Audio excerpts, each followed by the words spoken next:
Pinagpalang araw ng linggo na muli po sa ating lahat at sa araw ng linggo po na ito na pinakaabangan po ng karamihan, ah, apat na araw bago dumating po ang pinakamimithing pagdiriwang ng buong sangkristyanuhan, ang itinuturing na kaarawan ng ating Panginoong Hesus na bagamat wala pong katiyakan kung anong talagang petsa ay naging traditional po na pinagdiriwang po natin ito. At seemingly, hindi po ito ang ating topic, ngunit ito po ay may kinalaman din po sa ating tatalakayin sa ngayon. Samahan po ninyo ako sa maikling panalangin. Luwalhatiin ka sa kaitaas-taasan na aming Diyos na banal sa iyong walang hanggang kabutihan sa amin, sa kadakilaan ng iyong pag-ibig o Diyos, na palagian po ninyong pinapadama sa bawat araw, Panginoon, sa bawat paghigit ng aming hininga, sa bawat pagmulat ng aming mga mata sa umaga, Panginoon, at sa bawat sandali ng aming paggalaw. Aming Diyos, naroon po ang inyong mapagpalang kamay na siyang humahawak sa amin. Nagbibigay ng kakayahan, Panginoon, upang gampanan po namin ang lahat po ng itinakda mong gawain para sa amin at ipagpatuloy po ang buhay na inyo pong pinagkaloob upang sa bandang huli, maganap pong pinakamabuti mong layunin sa aming mga buhay. Muli po sa araw na ito, hiningi po namin ang inyong banal na presensya, O Diyos, ang maghari sa aming patuloy na pananambahan na sa aming pong pakikinig, Panginoon, turuan po ninyo kami na patuloy na sumasamba. Hiningi po namin ang inyong banal na presensya sa aming kalagitnaan at ang pakikipag-ugnay mo sa bawat puso. Na mula sa inyong salita, Panginoon, dumaloy ang kasaganaan ng iyong biyaya at pagpapala sa inyong mga anak. Ipahintulot po ninyo, Panginoon, na sa mga sandaling ito, hanggang sa huling sandali, O Diyos, na aming pakikinig. Pangalan mo lamang ang siya maitaas, malulahati at madakila. Ito po ang aming panalangin sa makapangyarihang pangalan ni Kristo Jesus, na aming Panginoon at tagapagligtas. Amen. Amen. Gaya po natin nabanggit, taon-taon po ay kapag dumating po ang buwan ng Disyembre ay lagi po tayong nakakarinig. Ang ating madalas na narinig sa mga pulpito po ay ang patungkol sa pagdiriwang ng Christmas, na kung saan po ay mga paulit-ulit po na iba't ibang kwento na nakapaloob po sa mga nalalaman natin patungkol sa kapanganakan ng Panginoong Jesus sa laman, ay paulit-ulit po na ating naririnig. At gayon din naman, tayo po mismo ay marami na po at hindi na po mabilang ang mensahe patungkol sa Kapaskuhan, ang ating pong tinatalakay tuwing buwan ng Disyembre. At dahil po dito ay marahil halos lahat ng mahalagang detalye patungkol po sa kapanganakan ng Panginoon Jesus ay atin na pong natalakay. Kung kaya't ang ginagawa na lamang po natin taon-taon pag dumating po ang buwan ng Disyembre ay ating pong pinupost na muli sa Facebook ang mga nakaraang preaching po patungkol po sa Christmas celebration, at makikita po natin yon isa-isa nating pinapalabas kung kayo po ay sumusubaybay sa ating page. Kung kaya't dahil dito ay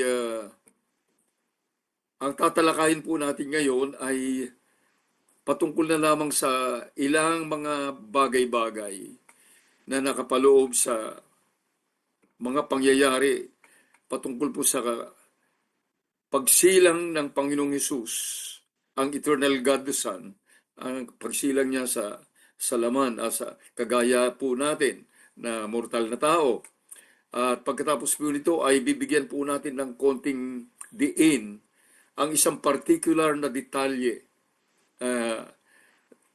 doon sa pinakadakilang kaganapan po na recorded sa second chapter ng Book of Luke, sa Lucas chapter 2. Iiwanan na po natin yung mga minor details, ngunit bibigyan pa rin po natin ng konting pagbanggit ang ilang mga detalye na sa ganun ay magkaroon po tayo ng higit na kaunawaan at pagkatapos po nito ay magpo-focus po tayo sa verse 14. So, sa ngayon po, babasahin pa rin po natin ang Luke chapter 2 verses 1 to 20 na kung saan po ang ating pong inilagay na pamagat ay peace with whom God is pleased. Mapapansin po natin, tila baga walang kinalaman, ngunit may kinalaman po sa ating pinagdiriwang. So ating pong babasahin, now in those days a decree went out from Caesar Augustus that the census be taken of all the inhabitants of earth. This was the first census taken while Quirinius was governor of Syria, and everyone was on his way to register to the census, each to his own city. Joseph also went up to Galilee from the city of Nazareth to Judea, to the city of David, which is called Bethlehem, because he was of the house and family of David, in order to register along with Mary, who was engaged to him and was with a child. While they were there, the days were completed for her to give birth, and she gave birth to her firstborn son, and she wrapped him in cloth and laid him in a manger, because there was no room for them in the inn. In the same region, there were some shepherds staying out in the fields and keeping watch over the flock by night. And an angel of the Lord suddenly stood before them, and the glory of the Lord shone around them, and they were terribly frightened. But the angel said to them, "Do not be afraid, for behold, I bring you good news of great joy, which will be for all the people. For today in the city of David, there has been born for you a Savior, who is Christ the Lord. This will be a sign for you. You will find a baby wrapped in cloth and lying in a manger." And suddenly there appeared with the angel a multitude of heavenly hosts praising God and saying, "Glory to God in the highest, and on earth peace among men with whom he is pleased." When the angels had gone away from them into heaven, the shepherds began saying to one another, "Let us go straight to Bethlehem then, and see these things that has happened, which the Lord has made known to us." So they came in a hurry and found their way to Mary and Joseph, and the baby was as he lay in the manger. When they had seen this, they made known the statement which had been told them about this child. And all who heard it wondered at the things which were told them by the shepherds. But Mary treasured all these things, pondering them in her heart. The shepherds went back, glorifying and praising God for all that they had heard and seen, just as had been told them. Dito po binuo po natin ang kwento po mula sa verses 1 to 20 para buo po yung ating pangunawa sa bawat aspeto po na makikita po natin nung maganap po ang araw ng pagsilang ng Panginoong Hesus sa laman. At bibigyan lamang po natin ng karagdagang linaw ang ating binasa po, kaya ang point number 1 po natin ay ang background story na nabasa natin mula sa verses 1 to 10. At gaya ng naitala sa aklat ng Lucas, si Joseph na isa sa mula sa angkan ni David ay engaged po kay Maria, na si Maria po na isang birhen ay binisita isang araw ng anghel na si Gabriel at pinaalam sa kanya ang isang dakilang balita na siya ay magdadala sa kanya sinapupunan ng isang sanggol na tatawaging anak ng pinakamataas, Son of the Most High. ibig sabihin anak ng Ama sa langit. At yun po yung binanggit po, hindi na natin babasahin, pero nandun po yun sa Luke chapter 1, verses 10 to 13. At doon po sa nakita po natin, merong kautusan na ang lahat ng mga tao ay magpatala. Siguro first time ito na magkaroon po ng census sa kanilang lugar, kung kaya't ang bawat isa ay kinakailangang bumalik sa kanilang bayang sinilangan upang sa ganun ay magpatala sila. At si Joseph po ay na mula sa angkan ni David ay at isinilang sa Bethlehem, kung kaya't siya ay tumungo roon, ngunit kinakailangang isama niya si Maria sapagkat si Maria noon ay kagampan na. Nang ibig po sabihin ay kabuwanan na niya at maaring anumang sandali siya ay magsisilang. At bukod pa doon, alam nilang pareho ang nasa kasulatan na ang kanyang dinadala sa sinapupunan ay ang Mesiyas. At alam din nila, tiyak na alam din nila ang katotohanan na ang batang ito ay nakatakda na dapat sa Bethlehem isisilang, at yun ay binanggit ng aklat ng Micah chapter 2 verses 2 to 5. At habang sila'y naroroon sa Bethlehem, si Joseph at si Maria ay naghanap ng kanilang masisilungan, ngunit ang lahat ng mga bahay panuluyan na siguro nung panahon na yon ay mga malilit na hotel ay punuan na dahil nga marami ang nagsiuwian doon sa lugar na yon. At dahil kagampan na, magsisilang na siya, wala na silang magawa kundi sumilong sa loob ng isang pahingahan ng mga hayop na ayon sa tradisyon ay isang kuweba o yungig. Dahil dito po nagpapahinga mga hayop. At sa kanya, nang isilang ang sanggol, walang maaring mapaglagyan si Maria na kung saan maaring ihimlay niya ang sanggol, bukod sa nakita niya na isang inukit na bato na nagsilbing kainan ng mga hayop. At pagkatapos binalot niya ng manipis na tela ang sanggol. Marahil po na hindi ko pa, ewan ko kung may mga nakapag bigay na po ng kanilang kwento patungkol dito, ngunit marahil po ay ito po yung isang bagay na dapat lamang po nabigyan natin ng panahon na pagbulay-bulayan at isip-isipin po natin ang kaganapang ito, ang tunay na kalalagayan sa buhay na ating makikita sa likod ng kaganapang ito sa kanilang mabuhay. Kasi po, karaniwan, ang mga tao na hindi pinagpala sa mga magagandang bagay, sa mga material na bagay at sa maginhawang pamumuhay at walang komportableng tahanan o maaring matirahan nila ay o di kaya sa isang ina na magsisilang walang magandang lugar na maaari niyang isilang ang kanyang sanggol. Yung mga nasa ganitong kalalagayan, marami na po ako nakitang ganito, ay nandun po yung tukso, yung tendency na sila'y mainggit sa nakikita nila sa iba at sila'y magkakaroon ng kahabagan sa sarili, self-pity, dahil sa kanilang kahabag-habag na kalalagayan. Ngunit sa kabilang dako, isipin po natin na yung isinilang na karapat dapat sa the best of the best, na hindi maaring ihambing sa kahit na sinong mataas na tao ang pribilehyo na dapat niyang ma-enjoy at mapasa kanya.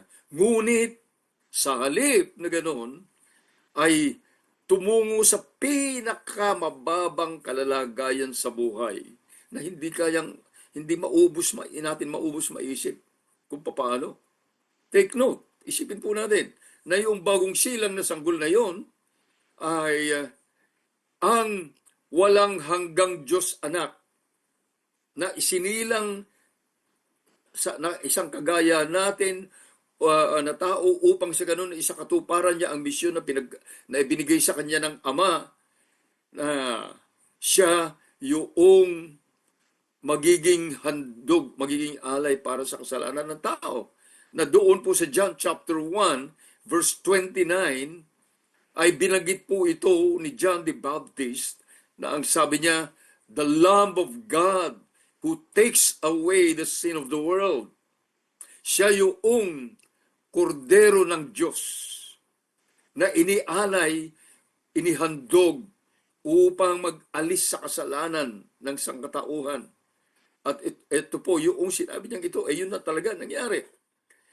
At ang propesiya patungkol sa kanya ay binanggit po ng malinaw na malinaw sa aklat ng Isaiah chapter 9. Basahin po natin yon. Isaiah chapter 9 verses 6 to 7. For a child will be born to us, a son will be given to us, and the government will rest on his shoulders, and his name will be called Wonderful Counselor, Mighty God, Eternal Father, Prince of Peace. There will be no end to the increase of his government or of peace on the throne of David and over his kingdom, to establish it and to uphold it with justice and righteousness from then on and forever. The zeal of the Lord of hosts will accomplish this. Ito po yung napakalino na propesiya para patungkol po sa araw ng pagdating ng Panginoong Hesus dito sa lupa bilang isang tao. At bago po tayo magpatuloy, ay gusto ko lamang po na mapaalalahanan natin ang ating mga sarili doon patungkol po sa walang kapantay na mga katangian ng sanggol na ito na isinilang ng mga sandaling iyon. The incomparable attributes of that baby who was born at that very moment. At ito po yung ating point number 2. The incomparable attributes of the baby who was born in a cave of animals. In-emphasize po natin, sa lungga, sa kuweba ng mga hayop. At kanina binanggit po natin yung prophecy sa kanya, well described po dun sa Isaiah chapter 9 verses 6 to 7. At binanggit din ito, marami po sa Bible. Tingnan lamang po natin ang isa, Psalm 24 verse 7 to 10. Lift up your heads, O gates, and be lifted up, O ancient doors, that the King of glory may come in. Who is the King of glory? The Lord is strong and mighty, the Lord mighty in battle. Lift up your heads, O gates, and lift them up, O ancient doors, that the King of glory may come in. Who is the King of glory? The Lord of hosts. He is the King of glory. Ito po yung prophecy rin na binanggit po ng Salmo. Na anong binanggit doon? He is the King of glory. Hari ng kalwalhatian. In Revelations chapter 19, verse 16, ang sabi po doon, and on his robe, on his thigh, he has a name written, King of Kings and Lord of Lords. Hari ng mga hari at Panginoon ng mga Panginoon. Sa madalit salita, wala nang hihigit pa sa kanya. Ito po yung ating makikita puro na napakalinaw. And He is God and Creator of everything. Ito ay well described po sa John chapter 1 pa lamang, verses 1 to 3. In the beginning was the Word, and the Word was with God, and the Word was God. He was in the beginning with God. All things came into being through Him, and apart from Him, nothing came into being that has come into being. Sa madalit salita, co-creator siya ng Ama sa langit. Malinaw na malinaw po ito. Colossians chapter 1, verses 15 to 17. He is the image of the invisible God, the firstborn of all creation. For by Him all things were created, both in the heavens and on earth, visible and invisible, whether thrones or dominions or rulers or authorities. All things have been created through him and for him. He is before all things, and in him all things hold together. Dagdagan pa po natin, John chapter 10, verse 30. Ito po, malinaw, sabi niya, he said, I and the Father are one. Kaya po, malinaw na pinaliwanag ng Panginoon Hesus ang kanya tunay na relasyon sa Ama. Sa John chapter 14, verses 9 to 11, mas mismo ang kanyang mga alagad ay nalilito. Jesus said to him, have I been so long with you, and yet you have not come to know me, Philip? He who has seen me has seen the Father. How can you say, show us the Father? Do you not believe that I am in the Father, and the Father is in me? The words that I say to you, I do not speak on my own initiative, but the Father abiding in me does his work. Believe me that I am in the Father, and the Father is in me. Otherwise, believe because of the works themselves.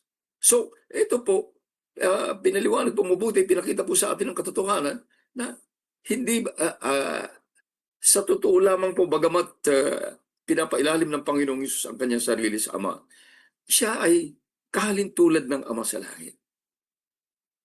Kaya, ito po, take note, bigyan po natin ng pansin na sa kabila ng mga walang kahalintulad na mga katangian and beyond our ability to comprehend, hindi kayang arugin ang kaisipan ng tao, pinahintulutan niya ang kanyang sarili na isilang sa pinakaababa, pinakaaba na kalalagayan, sa pinakabababang lugar, sa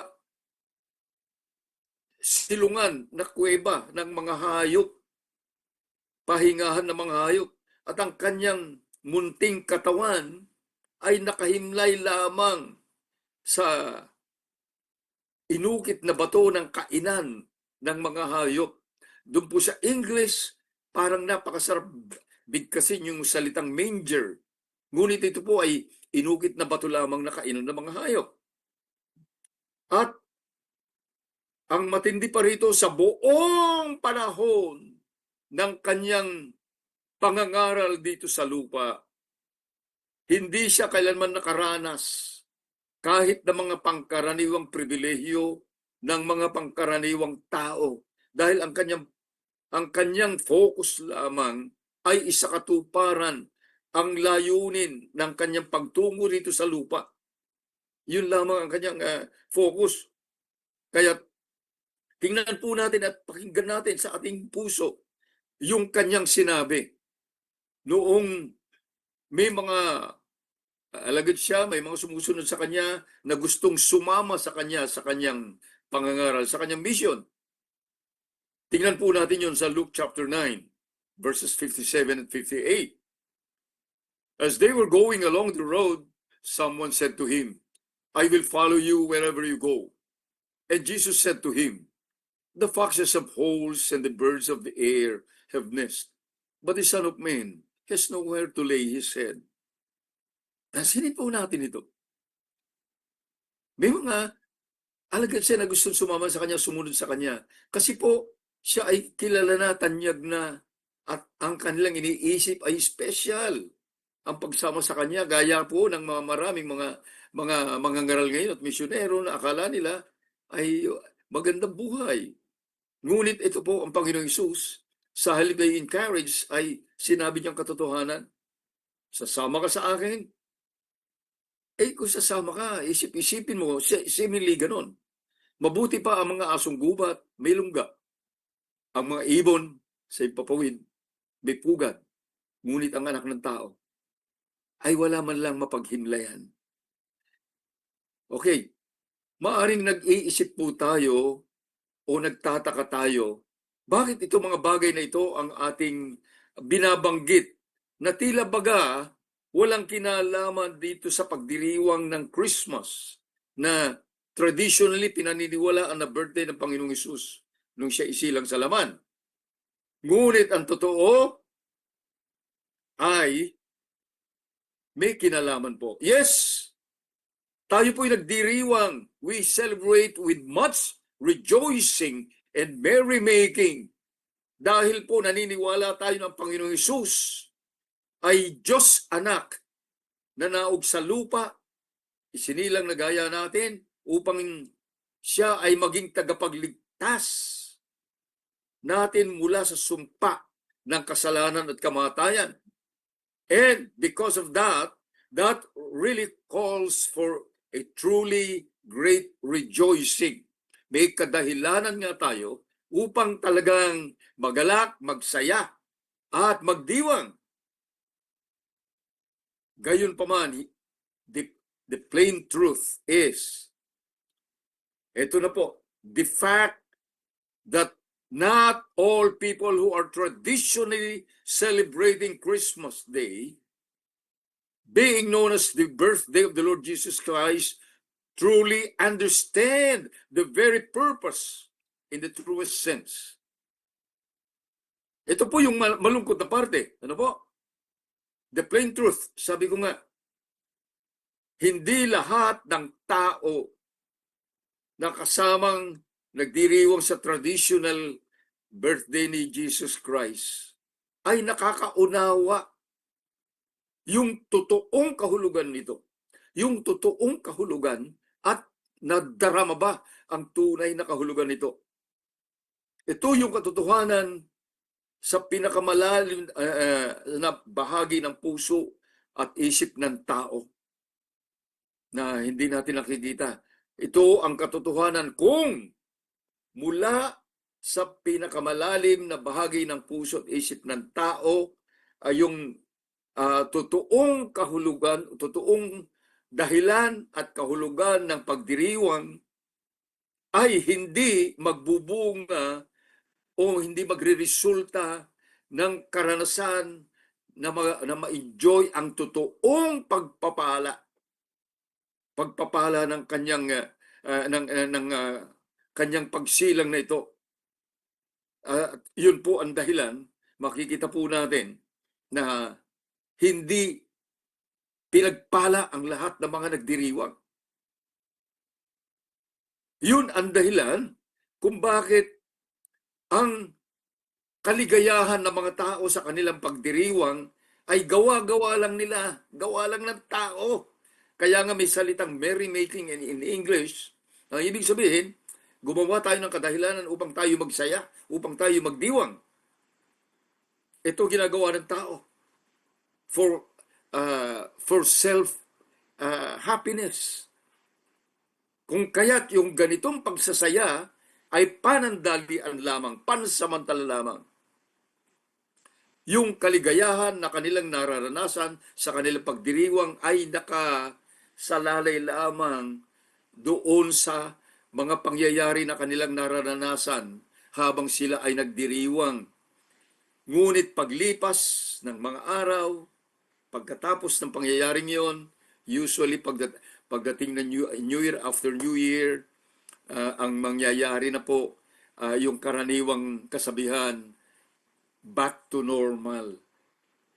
O yung pangkaraniwang araw na ang tao ay patuloy na nagpapagal para sa kanyang ikabubuhay. Yung pang-araw-araw na merong mga struggles sa pagsusumikap na makamit ang kaligayahan sa pamamagitan ng pagkamal ng material at pinansyal na kapakinabangan. At ito yung walang katapusan, never-ending pursuit, walang katapusan na paghahangad ng tao.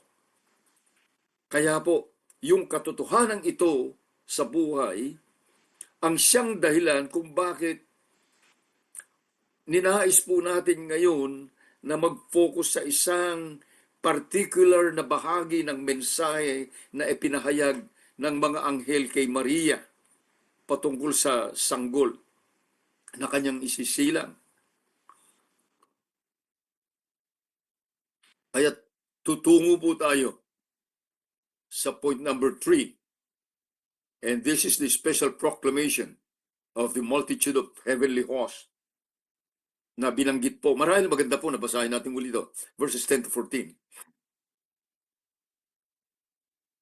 But the angel said to them, "Do not be afraid, for behold, I bring you good news of great joy, which will be for all the people.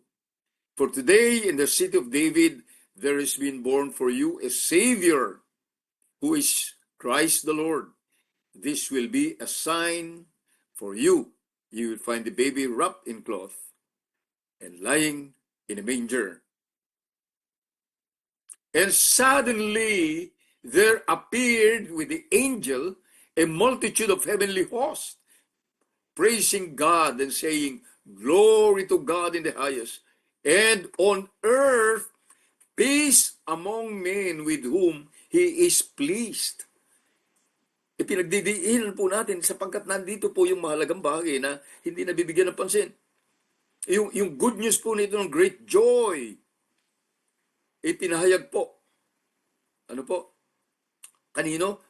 Doon sa mga pastol. Unang-una po natin makikita. Bakit? Kaya doon sa mga pastol. Doon sa mga pastol ng mga hayop na tinuturing na nung panahon na yun ay pinakamababang uri ng trabaho na maaring gawin ng tao. At kung anuman ang totoong kadahilanan, hindi na po binanggit ng Bible kung bakit sila yung unang-una na pinagkalooban ng mensahe ng mabuting balita. Ano po? Hindi nakalagay. Ganun pa man, mauunawaan pa rin natin na unang-una sa lahat yung gawain ng mga pastol ay sumisimbolo ng extreme humility, yung lubos na pagpapakababa, lubos na pagpapakumbaba. In the same way na ang hari ng mga hari at Panginoon ng mga Panginoon ay isinilang sa pinakaaba na kaparaanan at sa pinakamababang kondisyon sa buhay. Sana po ay paalalahanan din po natin muli ang ating mga sarili na ang Panginoon Jesus,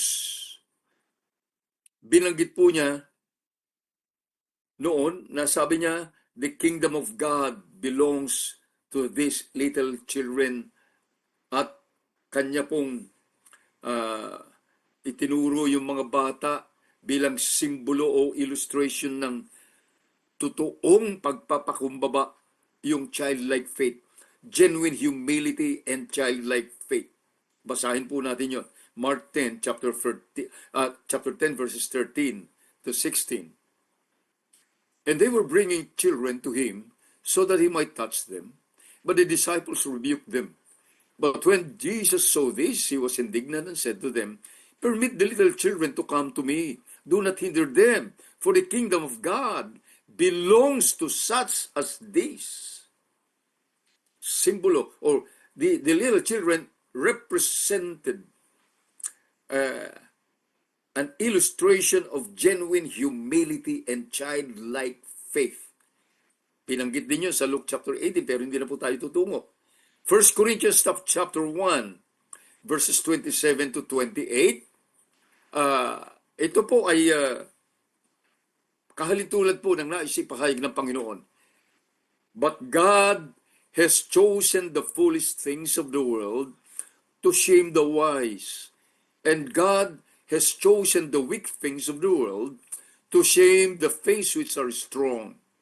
And the base things of the world and the despised God, the world and the despised, God has chosen the things that are not, so that He may nullify the things that are. Yung mga pinakamababa. Yun ang binigyan niya ng atensyon. Matthew chapter 11, verses 25 to 26. Pansinin po natin ito at ito pare-pareho po ng kategorya ng gustong ipaunawa sa atin ng Panginoon. At the same time, Jesus said, "I praise you, Father, Lord of heaven and earth, that you have hidden these things from the wise and the intelligent and have revealed them to infants." Yes, Father, for this way was well-pleasing in your sight. Hindi doon sa mga matataas, matatayog, matatalino, kundi doon sa mga aba, sa mga mababa. Okay, binanggit po natin ito, pero hindi pa po ito yung main point na gusto nating ipahayag ngayon. Bagamat ito, dito po natin makikita, mausuri po natin na mabuti, kung titingnan po natin yung pangyayari noong nagpahayag po yung anghel sa mga pastol at doon sa ating binasa po sa Luke chapter 2, nung kanila pong ipinamalita ang kanilang nasaksihan, yung mga tao po ay sila namangha, ngunit wala man isa sa kanila na kumilos upang hanapin ang bata. Walang sino man nagkaroon ng interes. Ibig sabihin po, taken for granted. And that's the same thing today. Okay, sabi ko nga, hindi pa ito yung main point natin na gusto kong bigyan natin ng attention.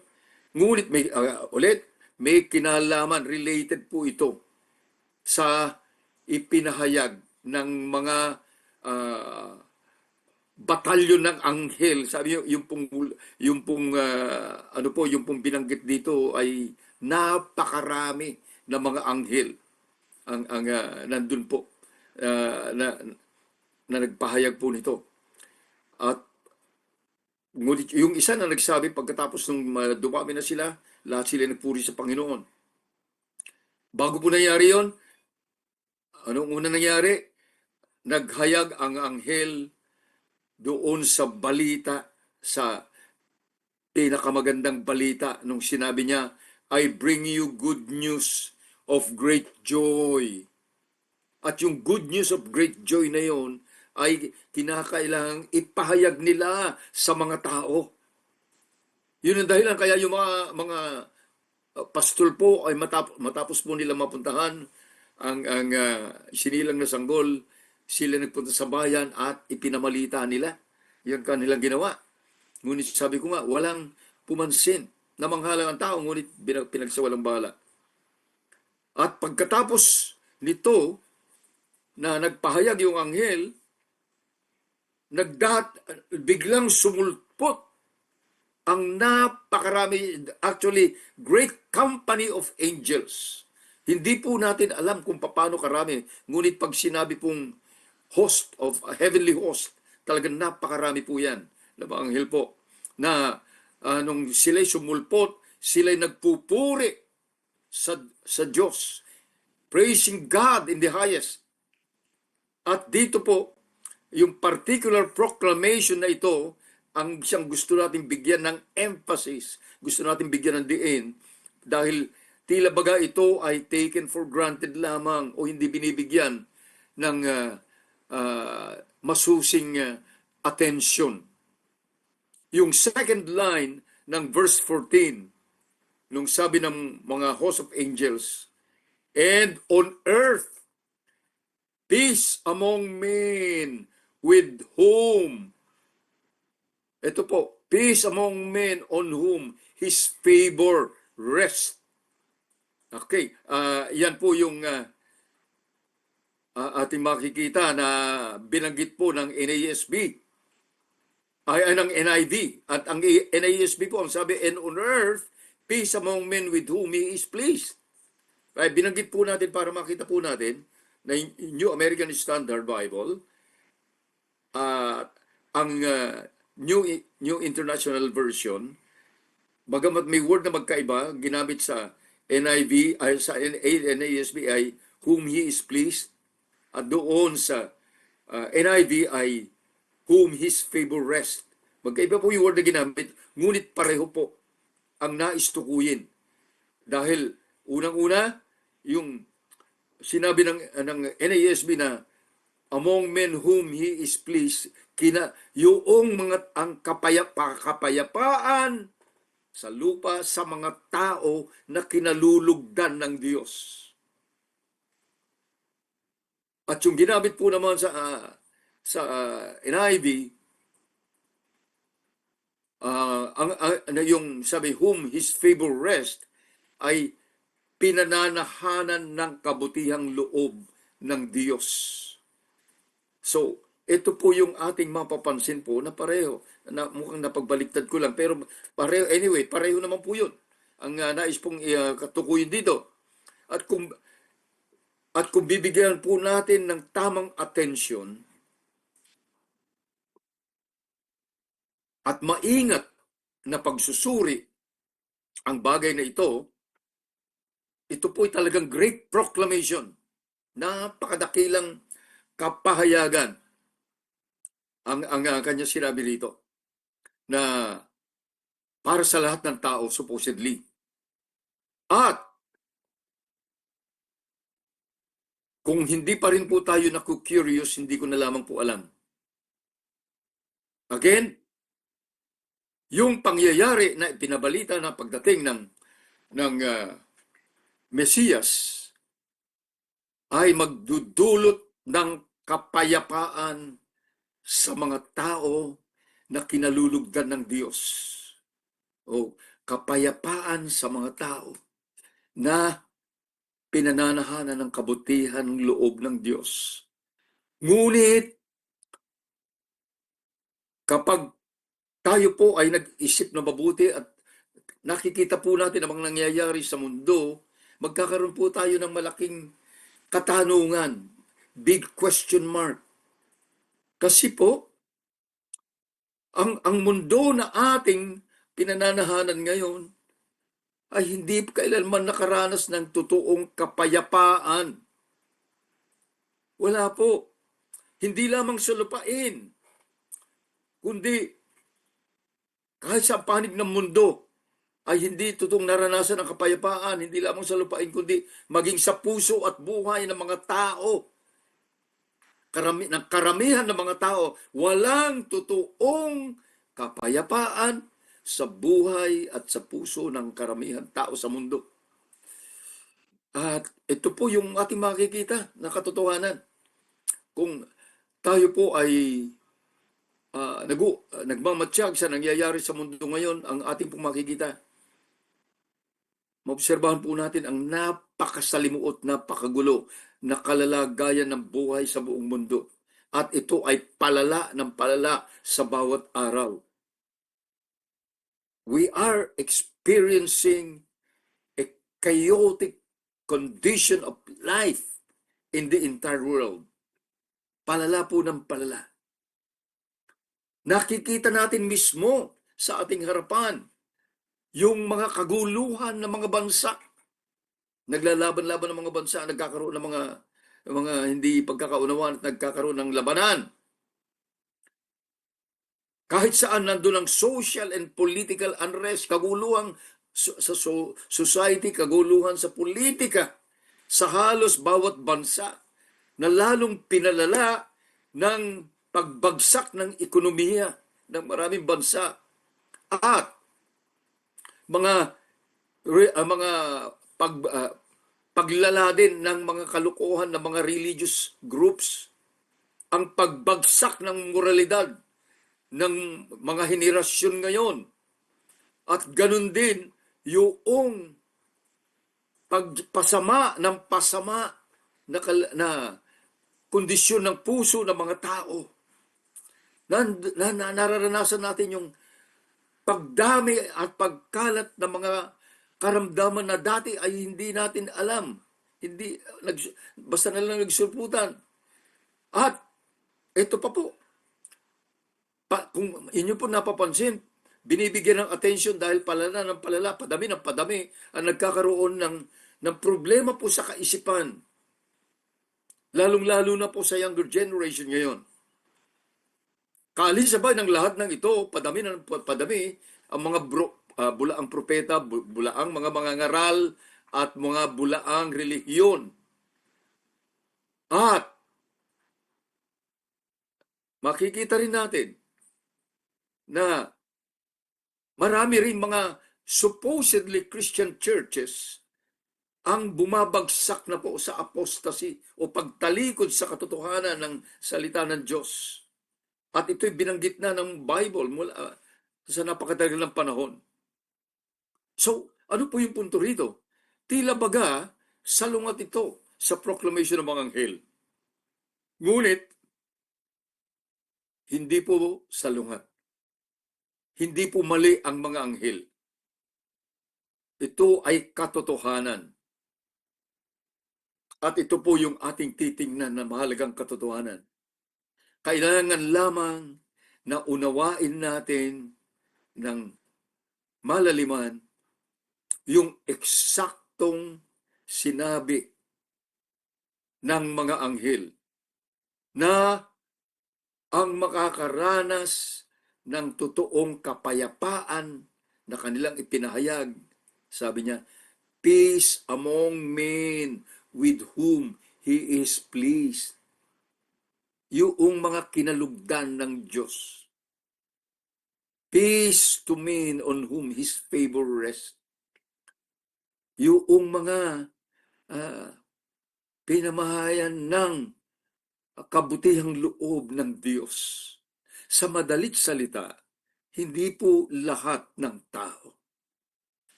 And the truth is, hindi lahat ng mga nakikipagdiwang sa Christmas celebration ang nakakaranas nito. Yes, halos lahat nakakaranas, but many ay artificial, paimbabaw, pansamantala, man-made happiness. Kaya una-muna, yung sabi ko nga, unawain natin na ito'y katotohanan. Kaya ito katotohanan kasi unang-una po na maunawaan natin si Jesus ang Prince of Peace. Dahil yun yung binanggit nung binasa natin sa Isaiah 9 verses 6 to 7. Jesus Christ is the Prince of Peace because He will rule His people with justice and righteousness forevermore. Siya ang mamamahala sa kanyang bayan. Pamamahalaan niya ng katuwiran at katarungan. Kaya po Prince of Peace siya. At Prince of Peace siya ng lahat ng mga tao na totoong nagtiwala sa kanya. Yun po yung pinupunto po rito. Yun ang ibig sabihin ng to whom He is pleased at saka to whom His favor rests. Kailangan unawain po natin, unang-una po unawain natin, bakit hindi para sa lahat at para doon lamang sa mga talagang kinalulugdan ng Diyos. Unang-una kailangan unawain po natin ang katotohanan na lahat po tayo ay napawalay sa Diyos dahil sa ating kasalanan. Romans 3 verse 23, for all have sinned and fall short of the glory of God. Lahat nagkasala. Kung kaya't lahat tayo ay dapat patungo sa eternal death. Kaya Romans 6:23, sabi niya, the wages of sin is death. Kung lahat nagkasala, lahat ay daranas ng kamatayan o yung eternal separation from God. Maliban na lang kung tatanggapin ang libreng regalo ng Diyos na kaligtasan sa pamamagitan ni Kristo Jesus. Kaya po yung karugtong ng Romans 6:23, 23b is the free gift of salvation.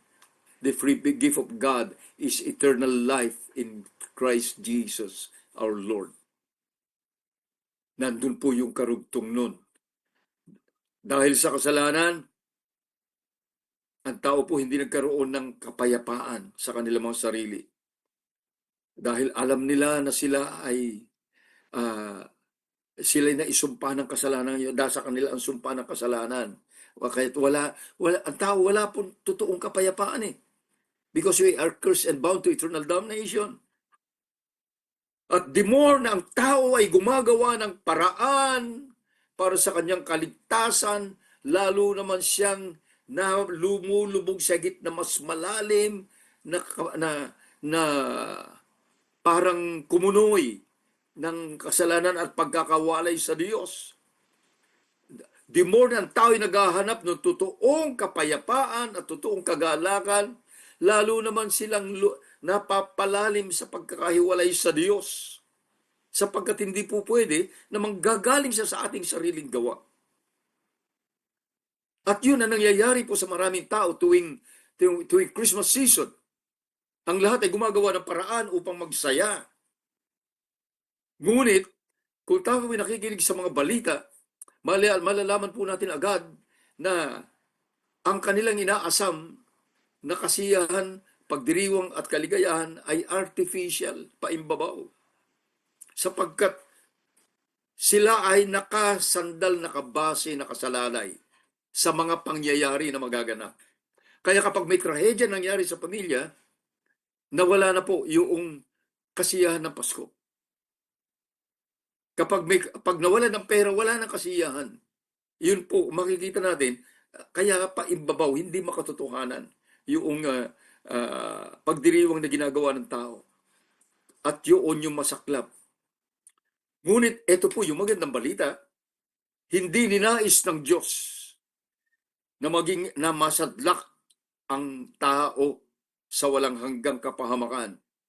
At ang nais niya ay iligtas ang tao mula uh, sa kabayaran sa kasalanang ito sa pamamagitan ng kanyang bugtong na anak. Kaya nga po ang totoong mensahe ng Christmas ay John 3:16. For God so loved the world that He gave His only begotten Son, that whoever believes in Him shall not perish, but have everlasting life. Ang sino man manampalataya sa Kanya, hindi na mamamatay bagkus pagkaroon ng buhay na walang hanggan. This is actually the heart of the message of the birth of Jesus Christ. Dumating ang Panginoong Hesus dito sa lupa, ginabayan niya ang tao sa daan patungo sa walang hanggang kalwalatian sa pamamagitan ng pananampalataya sa Kanya. Kaya, just to mention a few, John chapter 5 verse 20, ang sabi niya, for the Father loves the Son and shows Him all things that He Himself is doing, and the Father will show Him greater works than this, so that you will marvel. Ano yung pinakita niya sa anak? Yung kaganapan ng pinakamabuti niyang gagawin, na ang lahat naman ng palataya sa Kanya, hindi na mamamatay. Ano po? Dati tayo ay kaaway ng Diyos dahil sa kasalanan. Ngunit matapos tayong magtiwala, matapos ating ipagkatiwala ang ating buhay kay Kristo Jesus, we were reconciled to Him. Nailapit tayo, na ipagbati tayo sa Ama sa pamamagitan ng kamatayan ng Kanyang bugtong na anak. Tayo'y napawalang sala sa pamamagitan ng inialay niyang dugo para sa ating kasalanan, upang tayo ay maligtas mula sa walang hanggang sumpa. Okay, wala po tayong sapat na panahon upang banggitin po natin ang lahat ng mga verses po na may kinalaman po. Dito kasi po ang buong Bible po ay itinuturo po si Kristo Jesus na tanging siyang pag-asa ng buong sangkatauhan. Ngunit, bagamat siya ang pag-asa ng buong sangkatauhan, yun lamang totoong nagtiwala sa Kanya ng lubos-lubusan ang silang makasusumpong ng kapayapaan ng Diyos na hindi kayang arukin ng kaisipan ng tao. Philippians 4 verse 7, yun ang sinabi niyan.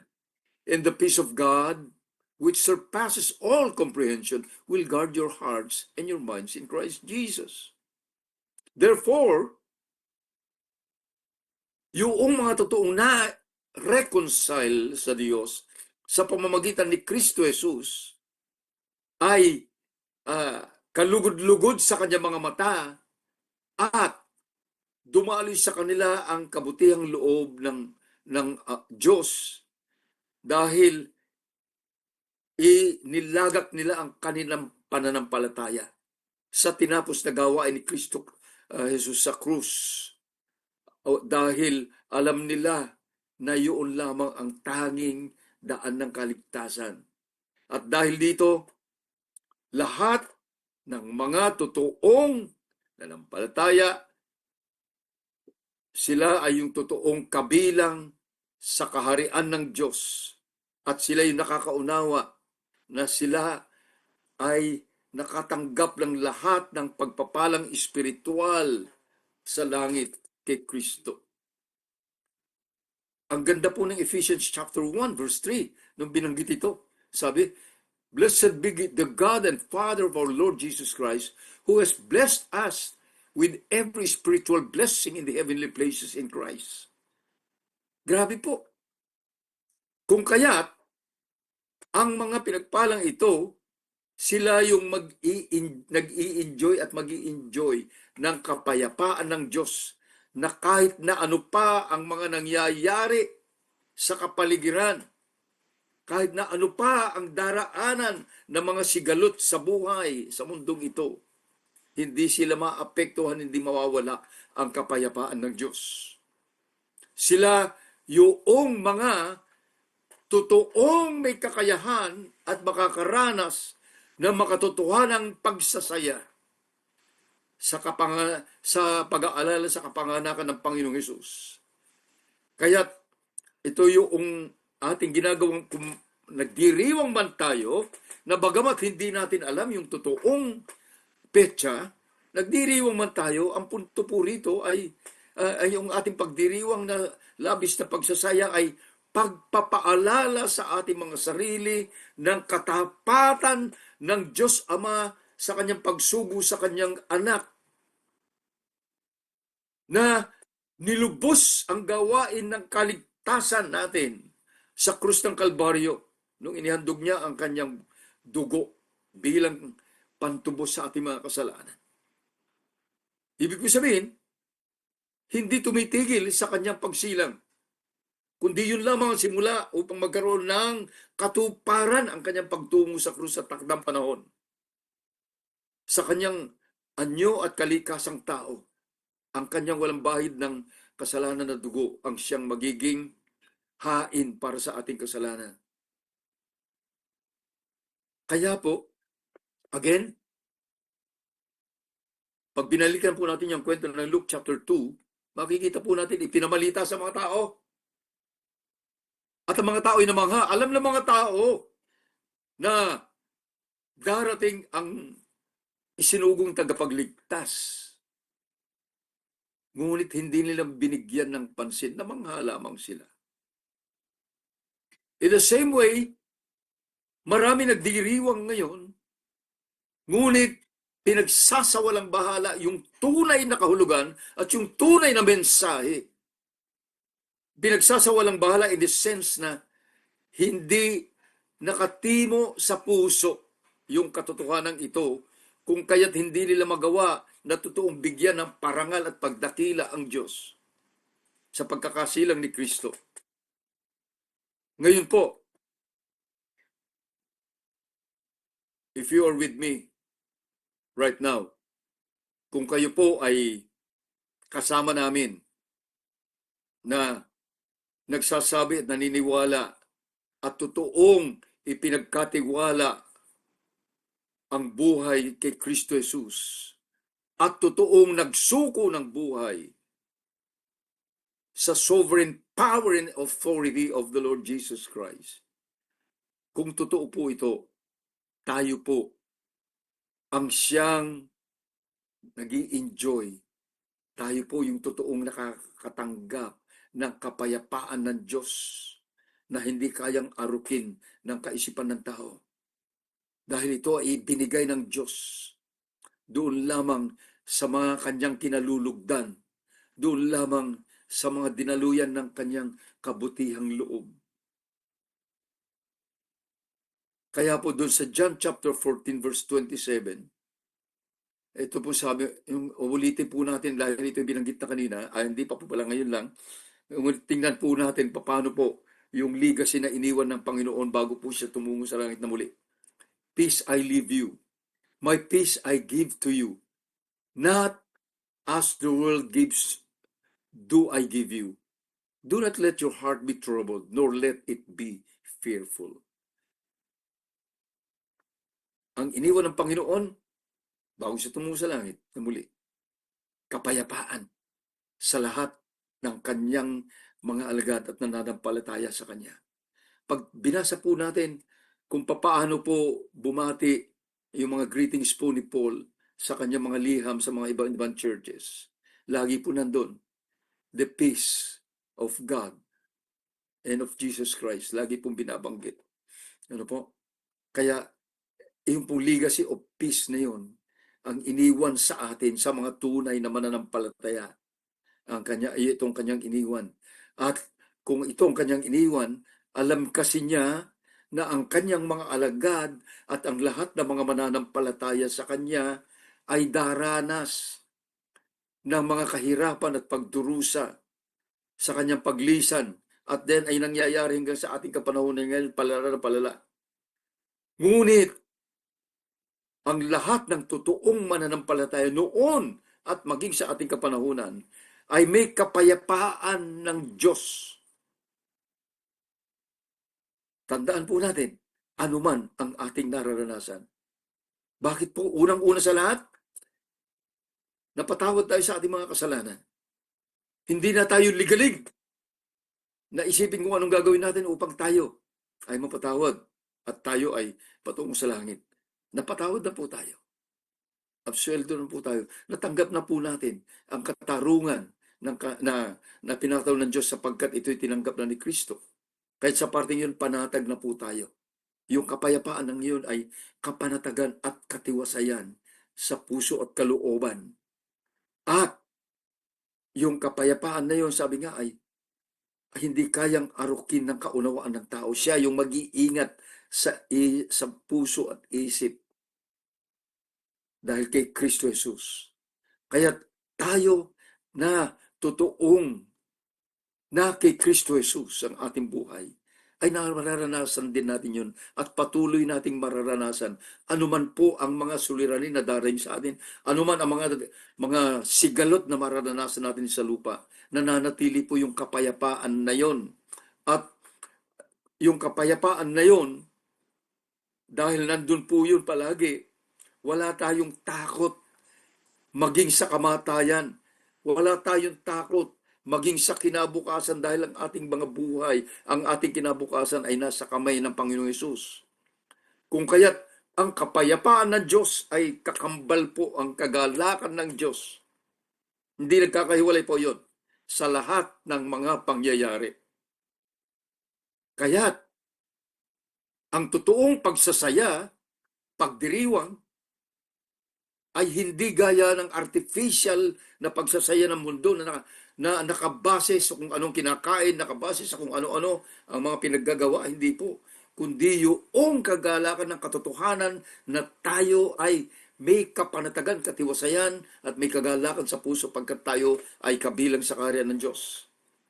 Kung kaya't dahil dito, tayo po ay sama-sama na totoong buong kagalakan na nagpapahayag at nagbibigay sa Panginoong Hesus ng pinakamataas na parangal, pinakamataas na pagsamba habang ini-enjoy ang kapayapaan ng Diyos na hindi kayang arukin ng kaisipan ng tao, maging sa gitna ng kaguluhan ng mundo.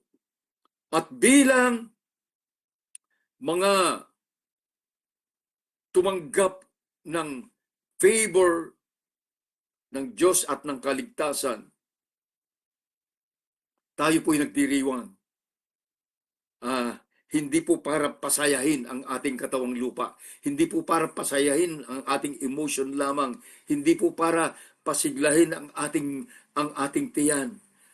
Hindi para ma-enjoy ang mga bagay ng sanlibutan ito, kundi ma-enjoy ang glorious presence ng Panginoon.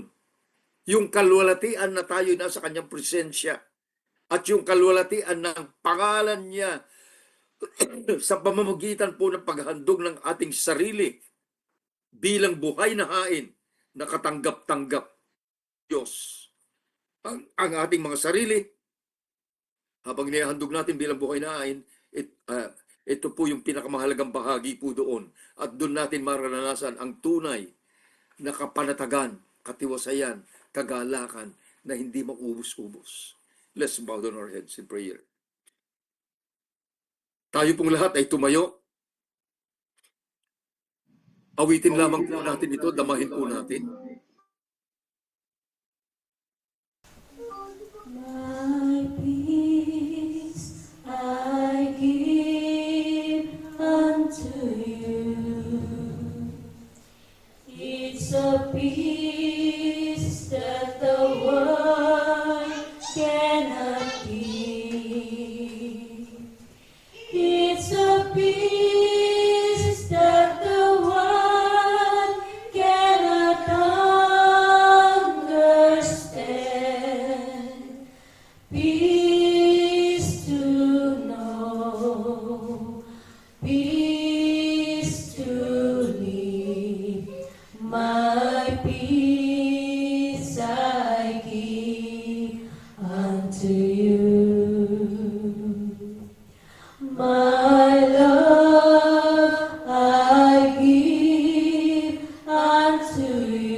world cannot give. It's a love that the world cannot understand. Love to know, love to live. My love I give unto you. My joy I give unto you. It's a joy that the world cannot give. It's a joy that the world cannot understand. Joy to know, joy to live. My joy I give unto you. It's a love that the world cannot understand. My love I give unto you.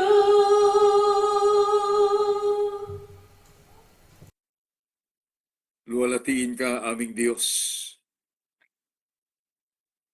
aming Ama sa langit. Pinaparangalan po namin ang inyong kabanal-banalang Panginoon, pangalan o Diyos. Amin pong inuukol ang lahat po ng papuri, pagsambat, pagluwalhati sa inyong kabanal-banalang pangalan, Panginoon, sa walang kapantay na pag-ibig na pinagkaloob mo sa amin sa pamamagitan ng iyong bugtong na anak. Panginoon, na binigyan po ninyo ng katuparan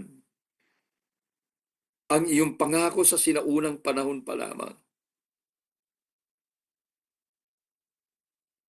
na inyo pong ipagkakaloob ang kapatawaran sa aming kasalanan sa pamamagitan po ng dugo na walang bahid dungis ng kasalanan. At iyon ay dahil sa pamamagitan ng iyong bugtong na anak. Salamat po sa pagkakaloob mo ng buhay ng iyong bugtong na anak. Panginoon Jesus, salamat po, Panginoon, na hindi ka lamang nanaog dito sa lupa upang maging taong kagaya namin, kundi itinuro mo at ginabayan mo kami sa landas ng buhay, na hanggang sa iyong paglisan at pagbabalik na muli sa inyong kaharian, binigyan po ninyo ng kaganapan